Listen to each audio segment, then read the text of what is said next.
오늘의 주요 뉴스입니다. 이 고금리 기조에서도 주택담보대출을 중심으로 가계대출이 석 달째 늘고 있습니다. 한국은행 금융통화위원들은 세계 최대 수준인 가계부채를 지적하며 경고에 나섰습니다. 중소기업계와 하남시가 K스타월드 조성사업 발목을 잡는 킬러 규제를 없애달라고 요구했습니다. 더불어 패스트트랙을 도입해 사업기간을 25개월로 단축시켜달라고 건의했습니다. 제로슈거 열풍을 일으킨 롯데칠성 음료가 2분기 선방한 성적표를 받았습니다. 이 하반기에는 맥주 시장을 공략하며 수익성을 강화한다는 방침입니다. 코로나 기간 급부상했던 국내 골프 산업의 매출이 감소하고 있습니다. 원정 골프족들이 늘어나며 국내 대신 해외로 골프 수요가 쏠리고 있는 겁니다.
여러분 안녕하십니까? 센 경제라이브 시작합니다. 집을 사려는 수요가 반등하면서 주택담보대출을 중심으로 가계대출이 석 달째 늘었습니다. 이런 추세가 당분간 이어질 것으로 보이면서 한국은행이 세계 최대 수준인 가계부채를 지적하며 경고에 나섰습니다. 김미연 기자입니다. 지난달 5대 시중은행의 가계대출 잔액은 679조 2,208억 원. 한 달 새 1조 원 가까이 불며 지난 5월 이후 가장 큰 증가폭을 나타냈습니다. 이는 석 달 연속 증가인데 이번에도 가계대출 오름세를 견인한 건 주택담보대출이었습니다. 신용대출은 줄었지만 주담대가 전달보다 1조 5천억 원 가까이 늘었습니다. 최근 회복 기미를 보이는 부동산 시장과 정부의 대출 규제 완화가 수요를 끌어올린 것으로 풀이됩니다. 하반기에도 이런 추세가 계속될 거란 점은 걱정입니다. 한국은행은 최근 금융기관 대출 행태 서베이를 발표하면서 국내 은행들이 올 3, 4분기 가계의 대출을 더 늘릴 것으로 예상했습니다. 가계 빚 부담이 증가하면 장기적으로 소비가 감소하고 이는 경제 성장을 제약하게 됩니다. 원리금 상환 부담이 크면 소비가 늘지 못하지 않습니까? 경제 활동을 더 촉진하는 방향으로 가지도 못하고 이제 부담은 되고 또 이제 뭐 통화 정책을 제대로 할 수도 없잖아요. 가계대출 증가세가 꺾이지 않을 것으로 보이자 한은 금융통화위원 6명 모두 경고에 나섰습니다. 지난달 금융통화위원회 의사록에서 한 위원은 최근 가계부채가 다시 늘어남에 따라 금융불균형 해소가 지연될 가능성이 높아졌다고 평가했으며 다른 위원은 가계부채 문제가 여전히 문제로 남아있어 향후 통화정책 운용 방향 수립 시 이런 상황을 적극 고려할 필요가 있다고 강조했습니다. 금통위원들이 가계대출 규모와 증가세가 더 가팔라질 경우를 대비해 추가 기준금리 인상 필요성에도 공감대를 나타낸 만큼 조만간 금리 인상 가능성도 예상됩니다. 서울경제TV 김미연입니다. 폭우와 폭염 등 전 세계에서 나타나는 이상기후가 이제 우리나라에서도 짙어지는 모습을 보이는데요. 최근엔 이런 환경에 대한 경각심이 커지면서 카드사들이 기후변화에 대응하는 녹색금융을 확대하고 있다고 합니다. 자세한 내용 김수빈 기자가 전합니다. 지구온난화 시대가 끝나고 이제 지구 열대화 시대가 도래했다. 며칠 전 안토니우 구테우스 유엔 사무총장이 선언한 말입니다. 전 세계적으로 극한 폭우와 폭염이 이어지면서 기후 위기에 대한 경각심이 커지는 가운데 카드 캐피탈사는 ESG 채권 발행에 속도를 내고 있습니다. 대표적인 ESG 채권 중 하나인 녹색 채권은 친환경 사업 등의 자금을 조달하는 채권으로 채권 시장에서 관심도가 높아지고 있습니다. 우리금융캐피탈은 어제 800억 원 규모의 녹색 채권을 상장했습니다. 롯데카드는 지난달 24일 400억 원 규모의 녹색 채권을 발행했고 앞선 6월에는 현대카드가 K택소노미 가이드에 따라 2,500억 원 규모의 녹색 채권을 발행했습니다. 국내 채권 시장에서 ESG 채권의 규모는 계속해서 확대되고 있습니다. 한국거래소 사회책임 투자채권 공시에 따르면 올해 ESG 채권 규모는 45조 1,920억 원으로 지난해 같은 기간보다 17% 넘게 증가했습니다. 이 중 녹색 채권은 같은 기간 18.54% 증가한 5조 2,173억 원이 발행됐습니다. 지난해 전체 발행액의 89%에 해당하는 규모입니다. 아무래도 친환경 산업 재원을 지원하는 녹색 금융의 역할이 급부상하고 있기 때문입니다. 기업들 입장에서도 ESG를 마케팅 수단으로 사용을 해서 그거를 강조함으로써 소비자들의 소비를 늘리는 식으로 대응하고 있고요. 당연히 금융기관에서도 그런 기업들을 위한 자금 조달 채권을 발행하는 것을 중점적으로 추진할 것으로.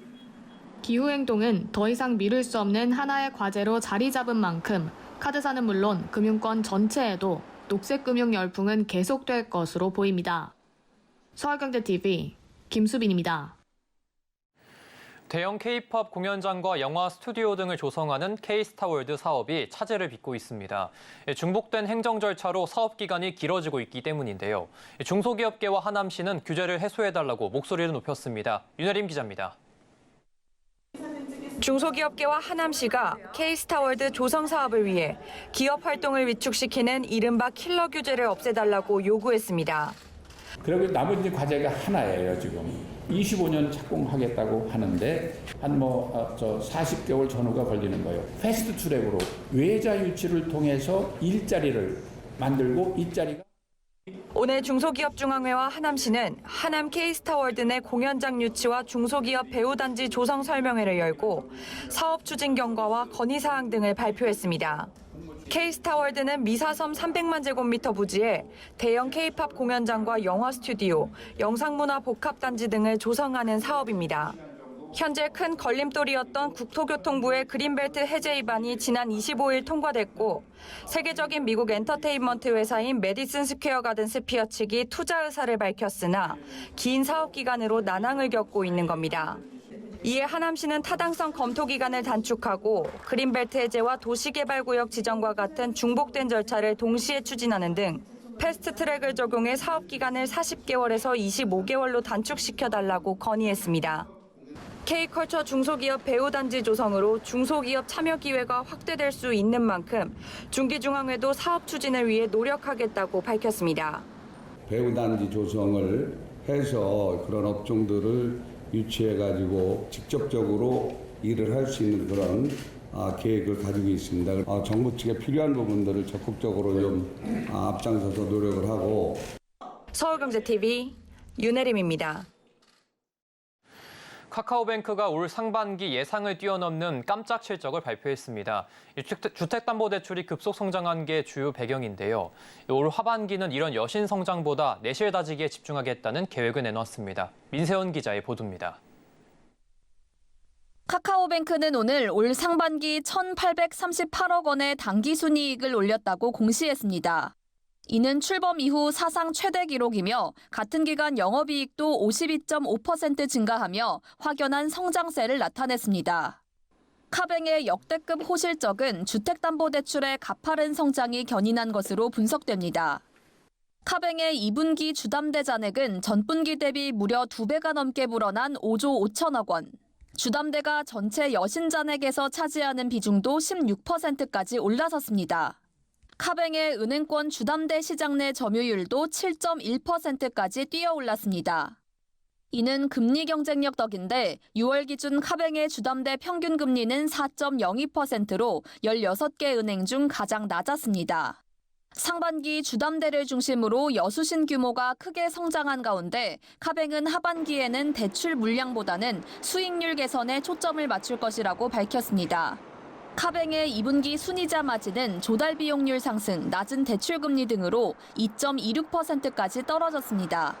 하반기에는 대출 성장이라는 물량보다는 상대적으로는 님 관리라든가 이런 수익률 관리가 상반기보다는 좀 더 작은 성장을 예상을 해서 또 소폭 개선된 연체율에 대해서는 불확실한 경기 상황 등으로 하반기 상승 전환 가능성을 열어두는 모습이었습니다. 여전히 하반기에 상승 가능성은 저희는 있다라고 판단을 하고 있고 신용대출을 중심으로 한 대출 포트폴리오의 건전성 관리가 굉장히 중요하다라고. 올 상반기 뚜렷한 성장세를 증명해낸 카카오뱅크가 하반기에 수익률 개선과 건전성 관리를 바탕으로 성장 기세를 몰아갈 수 있을지 관심이 모이고 있습니다. 서울경제TV 민세원입니다. 세로를 앞세워 소주 시장에서 입지를 넓힌 롯데칠성음료가 하반기에는 맥주 신제품을 선보이면서 본격적으로 점유율 확대에 나섭니다. 엔데믹 이후 떠오르는 유흥시장을 공략한다는 계획입니다. 서지은 기자입니다. 세로로 국내 소주 시장에 새바람을 일으킨 롯데칠성음료가 이번엔 맥주 시장에서 승부수를 띄웁니다. 롯데칠성은 오늘 2분기 실적을 발표하며 하반기 내 기존 올몰트 맥주 클라우드 라인과는 다른 신제품을 출시하겠다고 밝혔습니다. 현재 롯데칠성의 클라우드 맥주 점유율은 전체 시장의 5% 수준입니다. 소주 시장에서 세로를 선보인 이후 신제품 효과를 톡톡히 본 만큼 맥주 시장에서도 분위기 반전 카드를 뽑아든 것으로 보입니다. 롯데칠성은 올해 1분기 소주 시장에서 20.4%의 점유율을 기록했습니다. 지난 2020년 11% 수준이었던 점유율이 새로 출시 효과로 2배 가까이 뛰어오른 셈입니다. 롯데칠성은 코로나로 주춤했던 유흥시장이 엔데믹으로 다시 활기를 띠고 있는 만큼 올 하반기를 본격적인 대중공략 제품 출시에 적기로 보고 있습니다. 4분기에 유흥 채널 타깃으로 한 시원 청량 콘셉트의 클라우드 신제품 출시할 계획이고 RTD 하이볼 시장에 대응하기 위해서 다양한 제품을 선보일 예정입니다. 한편 롯데칠성음료는 지난 2분기 매출액이 전년 대비 4.5% 상승한 7,962억 원, 영업이익은 7.2% 하락한 592억 원이라고 오늘 공시했습니다. 주춤한 실적을 보이긴 했지만 소주 카테고리에서는 신제품 세로의 선방으로 매출이 전년 대비 약 28% 상승했습니다. 신제품 세로의 마케팅을 강화하면서 지출 비용이 증가한 것인데 소주 점유율 확대에는 효과적이었습니다. 소주 시장 점유율 대부분을 차지하는 하이트진로가 신제품 켈리에 힘을 쏟는 사이 롯데칠성이 세로를 선두로 빠르게 점유율을 늘렸기 때문입니다. 서울경제TV 서지은입니다. 팬데믹 기간 부진했던 레저 사업들이 엔데믹을 기점으로 코로나19의 여파를 극복해 나가는 가운데 이 코로나 기간 급부상했던 골프 산업의 매출은 오히려 감소하고 있습니다. 이 반대로 원정 골퍼들을 위한 해외 패키지 상품의 송출객 수는 성장세를 보이고 있는데요. 이우진 기자입니다. 코로나 시기 호황을 누렸던 국내 골프 산업이 고전을 면치 못하고 있습니다. 한국관광데이터랩에 따르면 지난 4월에서 6월 국내 골프 소비 지출 규모는 전년 동기 대비 각각 5%, 9%, 5% 감소했으며 골프 예약 기업 엑스골프가 발표한 자료를 보면 올 상반기 국내 골프장 주중 코스 그린피는 지난해와 비교해 6.77% 낮아졌습니다. 골프 산업의 비수기로 꼽히는 겨울 시즌의 하락폭은 더 컸습니다. 팬데믹 기간 겨울에도 골프 수요가 꾸준히 증가했던 것과 달리 지난해 12월과 지난 1월의 국내 골프장 지출액은 전년 동기 대비 25%, 23% 감소했는데 리오프닝으로 하늘길이 열리며 국내 골프 수요가 해외로 옮겨간 것으로 풀이됩니다. 원정 골프족들이 늘어나며 해외 골프 수요에 선제적으로 대응한 여행사들은 호실적을 기록했습니다. 인터파크 트리플은 작년 6월 골프팀을 신설해 다양한 상품 개발에 나선 결과 해외 골프 여행 성수기인 지난 1월에서 2월 골프 패키지 상품 송출객이 코로나 이전인 2019년 동일 기간보다 1240% 증가했다고 밝혔습니다. 지난 2021년 7월 해외 골프팀을 신설한 교원투어 역시 지난해 골프 상품 송출객이 직전 분기 대비 2분기 47%, 3분기 271%, 4분기 194% 신장했습니다. 모두투어 또한 지난 3월 해외 골프장 티타임 실시간 예약 서비스를 오픈하며 지난 4월 해외 골프 예약 건수가 전년 동기간 대비 120% 증가했습니다. 한편 일각에선 국내 골프장 매출의 하락세에 코로나 시기 높아진 그린피가 영향을 미쳤다는 분석도 나옵니다. 국내 골프 수요 감소세는 해외여행 증가뿐만 아니라 높은 이용료도 원인으로 볼 수 있습니다. 골프 산업에도 계절, 날씨, 연령대 등 다양한 요소를 가격에 반영한 다이나믹 프라이싱과 같은 수익 경영 시스템 도입이 필요합니다. 실제로 미국 골프장의 경우 주중과 주말뿐 아니라 평일 각 시간대에도 요금을 차등 적용하며 수익성을 극대화하고 있습니다. 서울경제TV 이호진입니다. 올해로 설립 5주년을 맞은 덕신하우징의 무봉장학재단이 올해도 재능 있는 어린이들의 키다리 아저씨로 나섰습니다. 이 다양한 재능을 가진 어린이 150명을 선발해 장학금을 전달했는데요. 설립 후 코로나 등 어려움도 있었지만 한 해도 거르지 않고 묵묵히 꿈을 가진 어린이들을 찾아 후원해 눈길을 끌고 있습니다. 이재영 기자입니다. 건축용 데크플레이트 전문기업 덕신하우징의 장학재단인 무봉재단이 오늘 충청남도 천안 무봉 글로벌아트홀에서 어린이 장학금 수여식을 개최했습니다. 무봉장학재단은 지난 2019년 김명환 덕신하우징 회장이 경제적 어려움을 겪고 있으면서도 꿈과 재능에 대한 의지와 열정을 가진 어린이들에게 힘을 보태기 위해 순수 자비를 들여 설립한 장학재단입니다. 무봉재단은 5년 동안 어린이 1,000명에게 총 10억 원의 장학금을 지원해왔습니다. 벌써 5주년이라는 게 왔네요. 첫 해는 한 40여 명을 장학금을 줬는데 오늘은 한 150명이 넘는다 그래. 그러니까 굉장히 많이 발전도 했을 뿐더러 내년에 한 200명 정도 장학생 발굴을 해서 줄까 해요. 이번에 장학생으로 선발된 어린이 150명은 각각 장학금 100만 원과 장학증서를 수여받았습니다. 원래 꿈이었던 성우를 전에는 조금 노력을 많이 못했는데 장학금을 받은 후에는 체계적으로 배울 수 있는 성우학원에 다녀볼 계획입니다. 앞으로 다른 사람보다 솔선수범하는 학생이 되겠습니다. 이번 행사에선 장학생으로 선발된 어린이들이 덕신하우징의 데크플레이트 공장을 둘러보며 건축의 일부 공정 과정을 이해하는 시간도 가졌습니다. 또 무봉재단 설립 5주년을 기념하는 재단 소식지를 배포하고 합창 공연과 퀴즈쇼 등 다양한 이벤트도 진행했습니다. 한편 김명환 이사장은 자서전을 쓰고 자신의 꿈인 가수 활동을 하면서 발생하는 수익금을 전액 무봉재단에 기부하며 재능 있는 어린이들의 미래를 지원하고 있습니다. 서울경제TV 이지영입니다.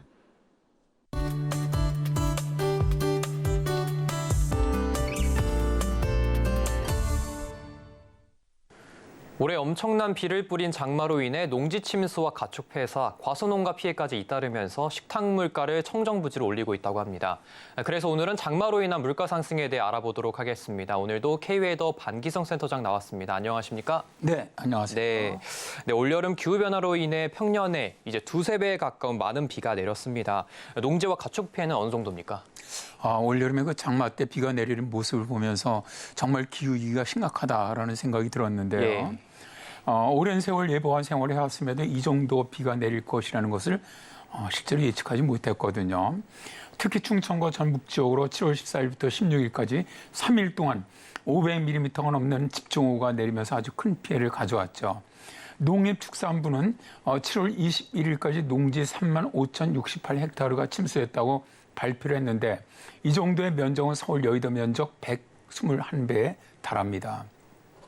또 집중호우로 가축이 약 69만 3천 마리가 폐사한 것으로 잠정 집계되었고요. 폐사한 가축 중 닭이 64만 4천 마리로 대부분이고요. 오리가 4만 5천 마리, 돼지와 소가 각각 3,200마리, 300마리입니다. 사과의 경우 앞서 이상저온과 우박 피해 등으로 생산량이 많지 않을 것으로 예상되는 가운데 이번 집중호우로 재배지 130.8 헥타르가 침수된 것으로 집계가 되었죠. 네, 극심한 장마로 인해 많은 농경지들이 물에 잠기면서 농산물 가격이 급등하고 있다고 하는데요. 네, 어느 정도로 오르고 있나요? 한국농수산수산식품공사의 그 농산물 유통 정보에 따르면은 7월 24일 기준으로 시금치 도매 가격은 55,660원으로 1개월 전 18,108원보다 307.38%가 올랐고요. 적상추도 같은 달 기준 83,520원을 기록을 하면서 전월 대비 446.63%나 가격이 올랐습니다.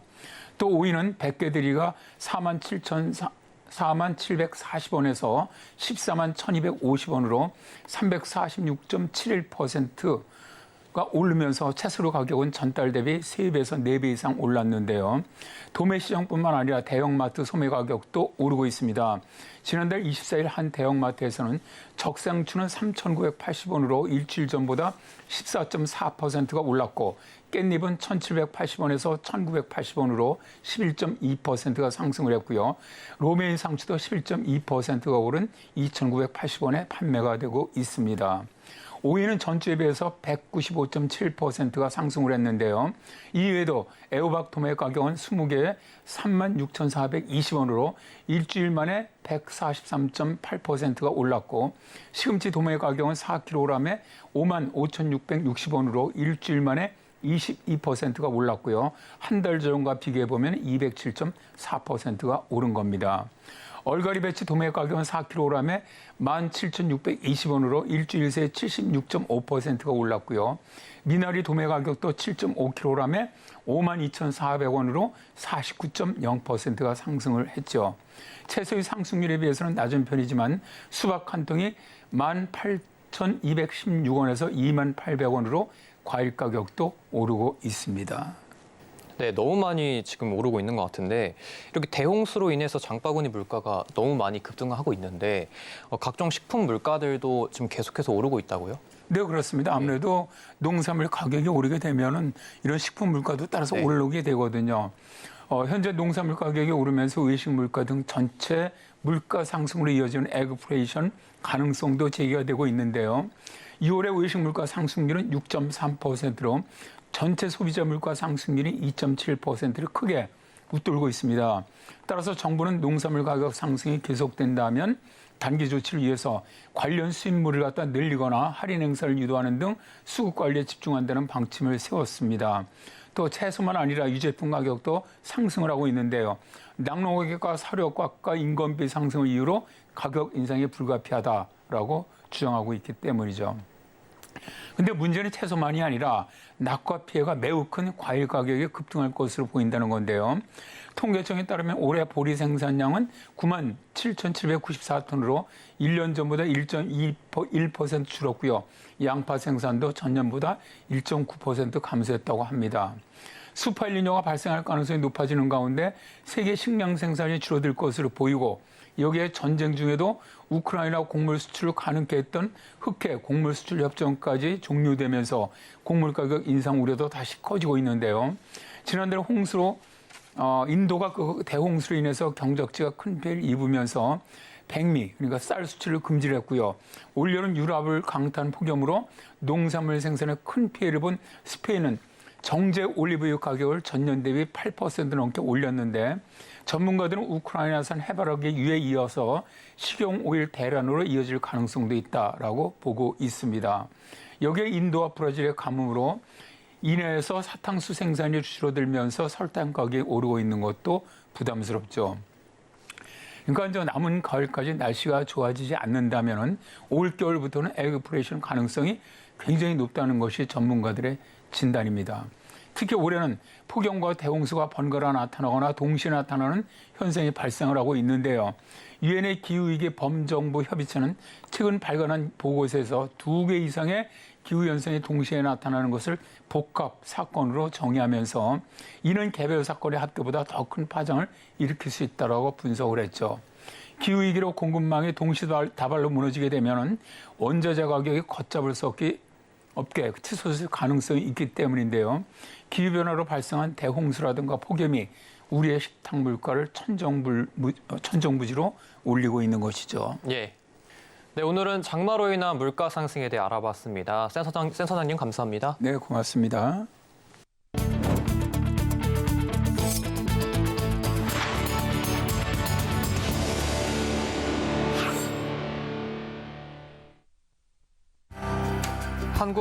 한국토지주택공사 LH가 건설 카르텔 척결을 위해 반카르텔 본부를 설치하기로 결정했습니다. LH가 발주한 공공아파트 지하주차장 철근 누락과 관련된 설계, 시공, 감리 관련 업체와 관련자를 수사 의뢰했습니다. BNK 경남은행에서 162억 규모의 부동산 프로젝트 파이낸싱 대출 횡령 사고가 발생했습니다. 금융감독원은 현장 검사에 착수했고 검찰도 주거지와 사무실 등에 대해 압수수색을 벌이고 있습니다. 이번 달에 이어 다음 달에도 국제선뿐 아니라 국내선에 부과되는 유류 할증료도 오를 예정입니다. 당분간 여행객들의 항공료 부담도 더 커질 전망입니다. 중소벤처기업부는 오늘 제11차 규제자유특구위원회를 열고 경북과 강원 등 총 3곳을 우수특구로 선정했습니다. 선정된 3곳은 추가 예산 지원과 지자체 담당자 표창 등 인센티브가 부여됩니다.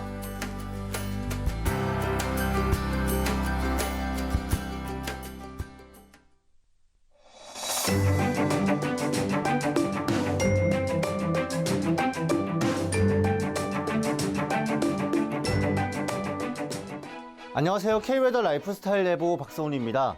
오늘 저녁까지 충청과 전라, 강원, 경상 등 내륙에 5에서 40mm의 소나기가 내리겠습니다. 내일도 전국 하늘은 대체로 맑은 가운데 한때 구름만 많겠는데요. 내일도 마찬가지로 대기가 불안정해 내륙을 중심으로 소나기가 지나겠습니다. 우산을 챙겨 다니시는 게 좋겠습니다. 폭염이 계속되고 있습니다. 현재 폭염특보 상황 보시면 전국 대부분 지역에 폭염 경보가 내려져 있는데요. 일사, 열사, 탈진 등 온열 질환에 정말 주의하셔야겠습니다. 수분과 염분을 충분히 섭취하시고 야외 활동은 자제하시기 바랍니다. 내일 한낮 최고 기온은 서울과 춘천 34도, 광주와 대구는 36도까지 오르겠고 제주는 35도를 보이겠습니다. 다음은 자세한 지역별 내일 날씨입니다. 중부지방 대체로 맑은 가운데 오후 들어 구름 많겠습니다. 아침 기온 서울과 인천 26도로 시작해 낮에는 서울 34도, 청주는 36도까지 오르겠습니다. 동해안지방 구름만 조금 있겠습니다. 아침에 강릉과 울진 25도 보이겠고 낮에는 속초가 35도까지 치솟겠습니다. 남부지방 대체로 맑겠습니다. 광주와 대구 26도로 아침을 맞이하겠고 낮 최고 기온은 전주 36도, 부산 34도, 제주 35도로 무덥겠습니다. 전해상 구름 조금 있겠습니다. 물결은 서해와 남해에서 최대 4m로 거세게 일겠습니다. 당분간 대기 불안정으로 인해 소나기가 오는 날이 많겠습니다. 날씨였습니다. 이상으로 센 경제라이브 마칩니다. 함께해 주신 여러분 고맙습니다.